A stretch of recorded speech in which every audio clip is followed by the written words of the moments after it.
It was the fall of 1999, and Johnny Depp had just wrapped an obscure art house film in Louisiana. Hollywood was calling louder than ever, but he wanted out, if only for a while. The constant flashing of cameras, the whispers behind studio doors, and the pressure to be someone he wasn't, it was all too loud.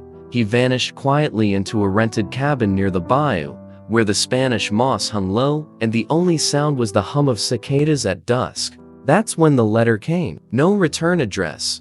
Old, yellowed paper, and on the front of the envelope, handwritten in faded ink, Jonathan D. Johnny froze. No one had called him Jonathan in decades, not since his childhood in Owensboro. His hands trembled as he opened it. The note inside read only this: "You were never meant to stay this long. Come back before the mirror forgets you." He stared at the words for what felt like hours. Something in his gut twisted. It wasn't fear, it was recognition.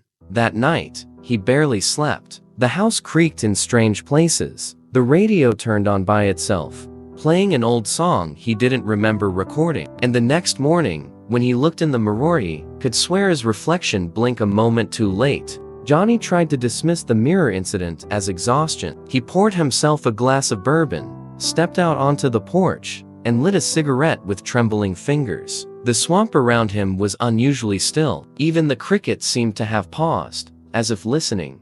The next day, he drove into the small town nearby, populated with antique shops, dusty diners, and people who looked like they'd stepped out of a sepia photograph. He asked the old woman at the post office about the letter. No record, no delivery, no postmark, as if it had materialized on his porch out of thin air. Back at the cabin, he began to find more oddities.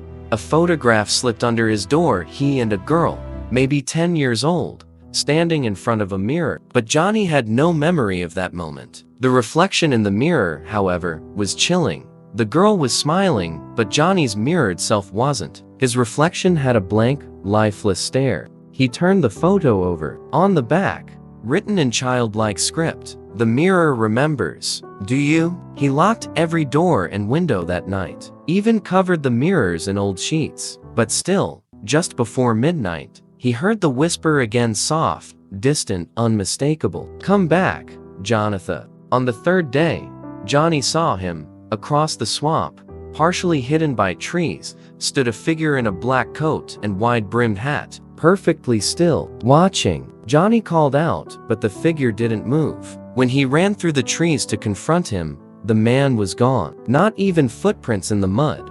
That night, unable to sleep, Johnny opened an old box of journals he hadn't touched since the early 90s. Hidden in one of the pages was a torn letter. Same handwriting as the one he'd received days ago. Same sign-off, M. He had received a letter like this before, and then he remembered the girl. Her name was Marion. She lived next door when Johnny was 7.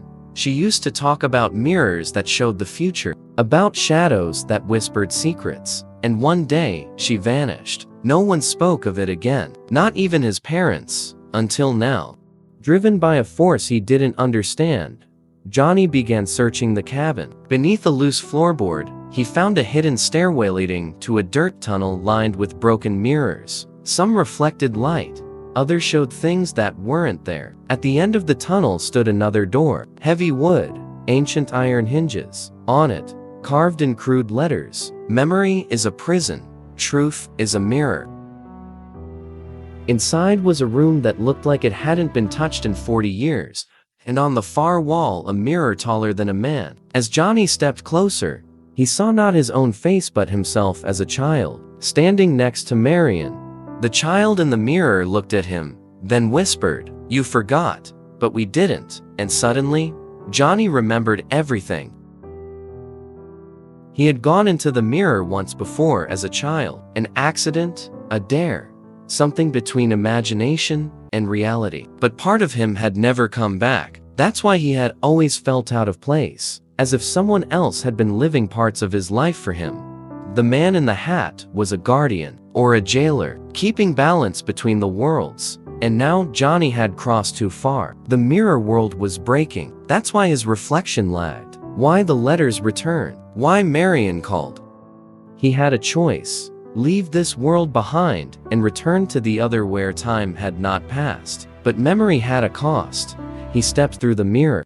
A young documentary filmmaker named Ezra Boyd is researching a film about celebrity disappearances. One file catches his attention. Johnny Depp, last seen in 1999. Case closed. Presumed dead.